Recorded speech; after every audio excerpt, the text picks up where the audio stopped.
Joined now by Zach Osterman from the Indy Stars. Zach, how are you, sir? I'm good. How about you? I am recovering from media days. It shouldn't be that hard, but it's funny how it ends up being very, very long days. I mean, I know I saw uh, Dustin DePirick. He was there late both days. Hell, he was still there when I left on Thursday. Seriously, I'm like, Dustin loves a good media days. Trust me. he's a workhorse, man. An uneventful media days. I would love to be out in the break. I mentioned the Pac-12 media days are currently going on, and I would love to be out there because while there was great excitement and a lot of positive things to talk about in Big Ten media days, Pac-12, it's like, man, that's got to be almost like a funeral of sorts. Yeah, I mean, it's going to be interesting. And in the same way that the Big 12 media opportunities have been interesting the last 12 months, I think that the biggest curiosity for me is what George Kliavkoff has to say. It was George Kliavkoff who a year ago when we did the whole song and dance with the Alliance said that no one needed to sign anything because it was a handshake agreement among gentlemen. And obviously, I'm guessing George Kliavkoff now wishes he'd signed something. So I'll be curious what he has to say. I think he talks in about an hour and a half. But USC and UCLA, I'm sure there will be some awkwardness, but ultimately, Lincoln Riley's probably going to get up there and just be like, I'm not taking the school out of the Pac-12. That's not on me. I'm just doing whatever my bosses tell me to do. I think the most interesting bit for me is going to be what the commissioner of a newly weakened Pac-12 has to say. Now, I was going to say, you also are getting a lot of star power, not just in the schools, but from the coaches, Lincoln Riley and Chip Kelly. Those two coming into the league. And then there was a funny quip that I saw from Ryan Day. He was actually playing golf with Chip Kelly when he found out about this. And he said he leaned over out of the cart and yelled, "Hey, you're in the same conference as me now." I was like, are you kidding me? That's crazy.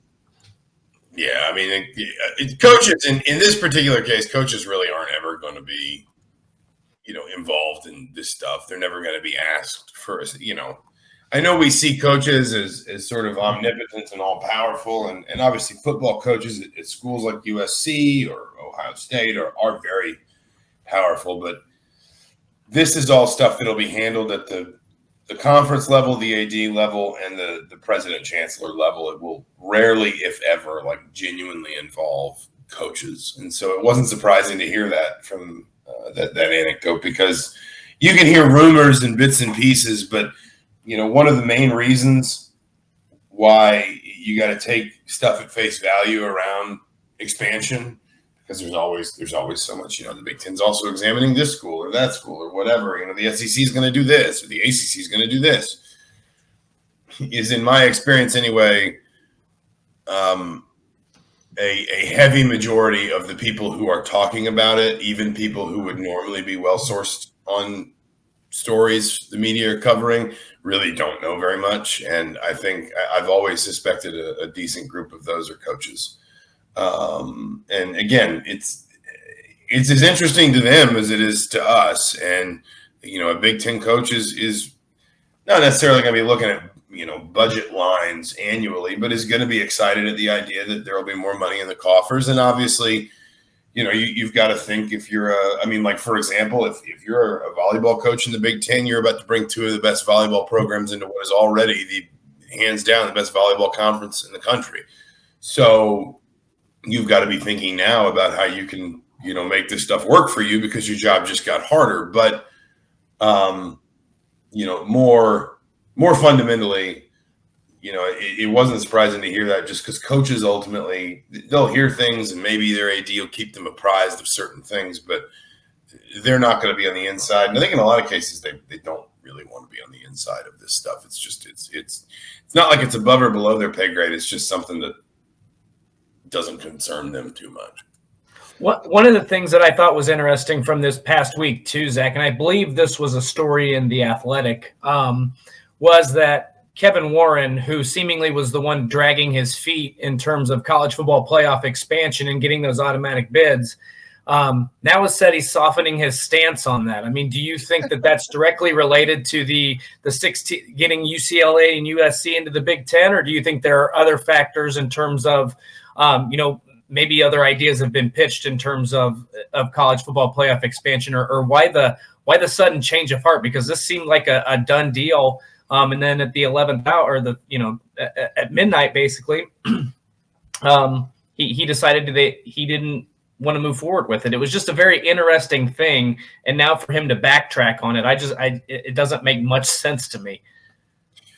Yeah, I mean, I don't want to speak for Warren because that was, you're right. I think that was Nicole Auerbach's story. Nicole did a really good job. I mean, she does a really good job in general, but I've known Nicole for a long time. She did a really good job with that story and having the opportunity to talk to Warren, really kind of, I think, getting to the heart of a number of kind of key questions. But having not been in the room, I don't want to speak for him. I do think more broadly, and I don't think I'm alone in this by any means, I've suspected for a while, basically since the Big Ten expanded, that it would probably make a lot more sense for the Big Ten to start thinking a lot more like the SEC, just in general, and the idea that if this is sort of this is a poor comparison in some ways, because I understand that geopolitics and college sports are two very different things, but and you can choose which side is which, I suppose, but it feels a little bit sometimes like the U.S. and the Soviet Union during the Cold War, and the idea that basically just at the end of the day, there were going to be two top dogs, and everybody else sort of had to pick a side. And again, that's a very, very, please understand that I'm fully aware that is a very, very poor metaphor. But you kind of get the point I'm trying to make is, a year ago, the Big Ten politically, strategically was, and when I say politically, I mean the politics of college sports. I don't mean like, American politics, government, Congress. I'm talking about the politics of college sports. But the Big Ten was really, while it was still one of the two most powerful conferences in the country, it probably felt more closely aligned with the Pac-12, with the ACC, to some extent the Big 12, insofar as the SEC had made this dramatic move that had caught everyone off guard, and it kind of put everybody on the back foot, and had vaulted the SEC ahead of everybody else. And so it made sense then for the Big Ten to kind of want friends that it could hold close to try and block the SEC from using its sort of newfound sort of momentum or power to railroad through whatever changes it wanted, primarily to, of course, the playoff. Now that's the Big Ten's in that position, and we very much, I think, saw and heard Kevin Warren this week behaving that way. He carried a big stick on Tuesday when he talked to the press. He was talking about foundational change. He was talking about not getting left behind. He was he wouldn't give us a number, but he was talking robustly about his media rights deal. He was trying to, sort of push Fox back into the college football playoff conversation, and basically say, and that, that sort of felt a little bit like maybe like when you pair that to what he said to Nicole, a little bit of a sort of, I'm going to offer this olive branch, but I'm also going to come with this expectation of concession that, I'm maybe thinking more like the SEC now, because I've managed to pull us back up on par with the SEC, but I'm still going to have my expectations. For example, you're going to use my media partner, my conference's favorite media partner, to get, to when we expand the playoff. And so I think we've all suspected for a while that Warren and that the Big Ten in general would start thinking a little bit more like the SEC, because it really had, if you look at kind of where it fits, it had separated itself so dramatically from the other three Power 5 conferences, and it really kind of entrenched itself next to the SEC with this move, with the media rights deal, et cetera. It's not surprising to me to see him maybe backing off on some things, maybe, sort of rebalancing some things. But again, I think that's also going to come with things like, if we expand this playoff, we are not going to leave it all in ESPN's hands, because I've got media partners over here that expect to be taken care of too. And we're going to take care of them because they're paying me a lot of money, and my relationship with them needs to be just as strong as your relationship with, if you're the SEC, ESPN. So I think it's kind of a, it's a balance of a lot of different stuff, but it definitely is a change for Warren, and maybe not one that I'm terribly surprised at. I'm not surprised at all. But the media rights deal is also something that's very intriguing for a couple of reasons. How are they going to? How do you lay it out to actually get one in place if they know what we don't know what they know, but knowing that there's a good possibility that there's going to be more teams, not knowing who they are right now, but obviously Notre Dame is one that is coveted and one of the few that would actually move the needle.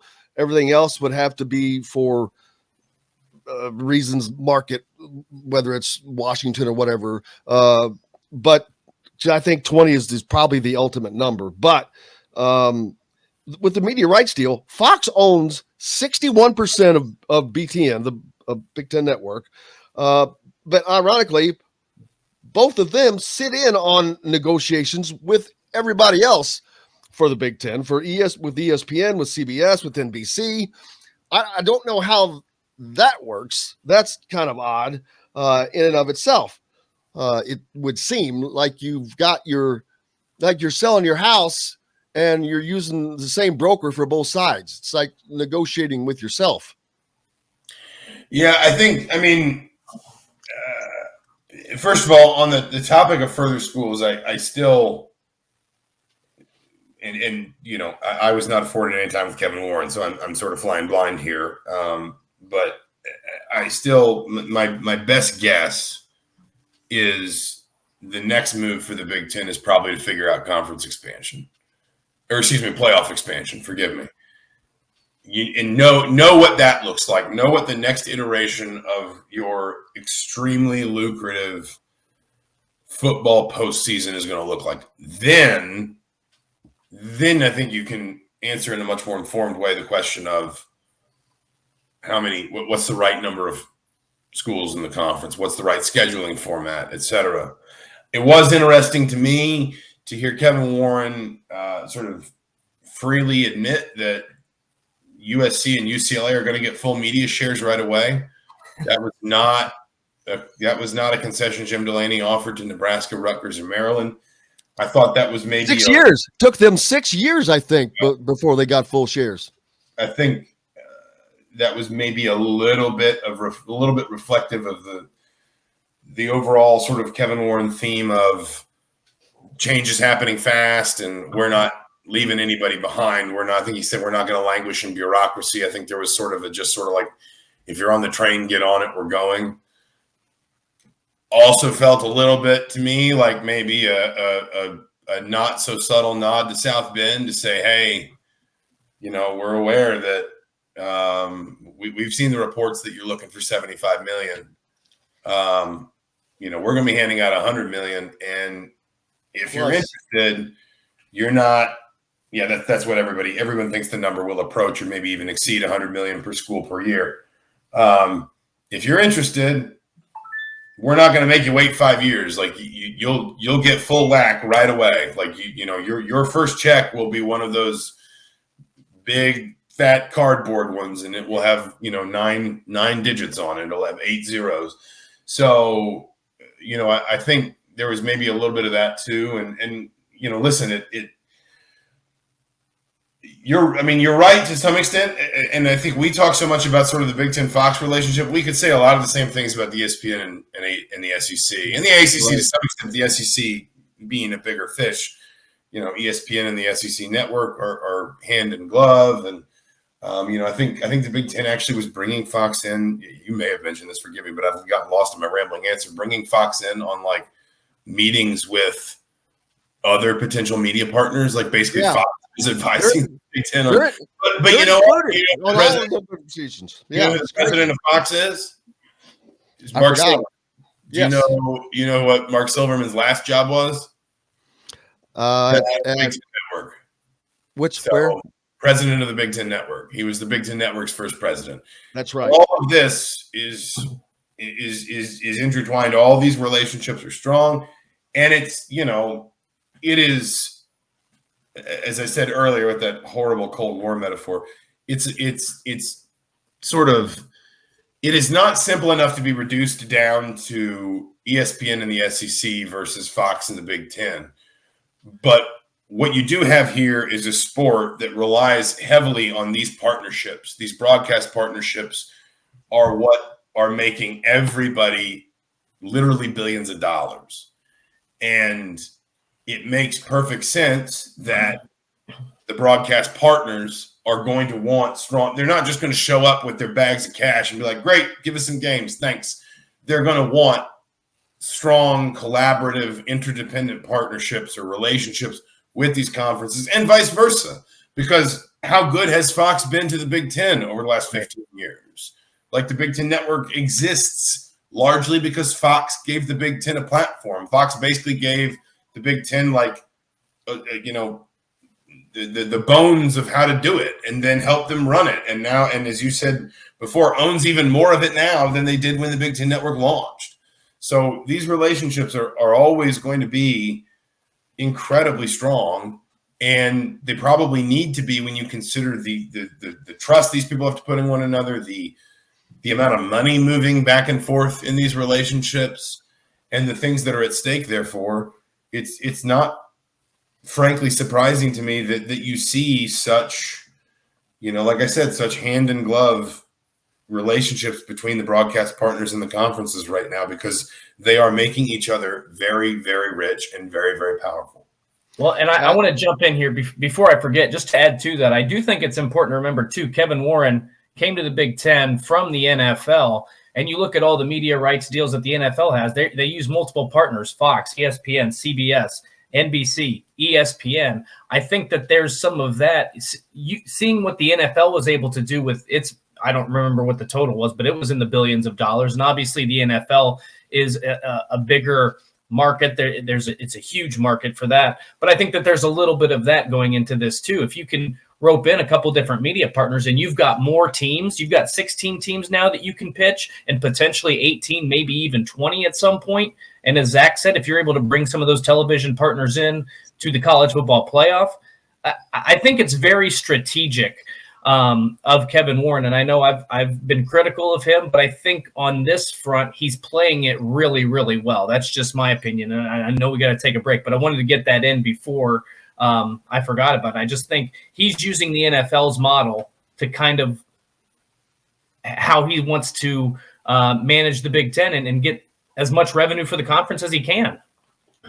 And all these different things are just entry points. Like, I'll be fast. I know you got to go to break, but you want Notre Dame, you probably need a relationship with NBC, at least right now. Maybe you don't in 20 years, I don't know. But like right now, you can use NBC to say, you want more college football inventory. We want Notre Dame in our conference if that's something they're comfortable with, that's possible. And all this is hypothetical. I want to be really clear. Like, I haven't been sitting in on the Zooms coming out of Rosemont, but like, I'm happy to do it if anybody wants me to. But, these partnerships, like, they can essentially be brokers too. Like, all this stuff is interrelated, and you have all these people with like competing wants and needs, and you're trying to find a way to basically serve everybody as best you can. And sometimes that may leave a Rutgers or a Nebraska pissed off to find out that our new friends on the West Coast are not going to be waiting 6 years for full shares. Right. But it also means sometimes you need to have those sort of, like, I'm going to use a very, very TED Talk term, like multi-platform relationships, because you don't know who is going to help you connect with somebody that you need down the road that is going to open up a new opportunity or make a bunch of new money or whatever.